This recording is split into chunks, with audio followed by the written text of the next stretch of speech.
তো এখন অনেকে বলবেন এই অন্যায়টা কেমনে করলো হুজুর, আপনারাও এটাকে প্রমোট করছেন। প্রমোট তো করবই, কারণ ও আর ইমানকে বাঁচিয়েছে। পিতামাতাকে কষ্ট দিয়ে কেউ এই কাজ করবে এটা আদৌ কাম্য নয়।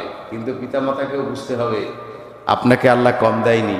আপনার ঘরে যদি একজন মেয়ে আসে, আপনার আরেকজন বাড়তি মেয়ে থাকলে আপনি তাকে খাওয়াতেন না? আপনি তাকে ভরণ পোষণের ব্যবস্থা করতেন না? তার একটা মেয়ে আসছে, আপনার ছেলে ইমান নামক দৌলত, এই সম্পদটা সে সেভ করতে চাচ্ছে, তা আপনি কেন দিবেন না?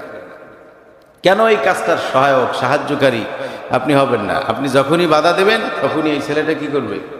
জেনা করবে, অন্যায় কাজে লিপ্ত হবে। তো বাবা মাকে খুশি করেই এই কাজগুলো করতে হবে। একান্ত যদি এরকম হয় যে আমি আমার ইমানকে আর ধরে রাখতে পারছি না, বা আমি ইমান হারা হয়ে যাব, মারাত্মক গুনায় আমি লিপ্ত হব, জেনা আমার দ্বারা হয়ে যাবে, সে অবস্থায় যদি তারা তাদের মতো নিজেদের মতো করে স্বাভাবিক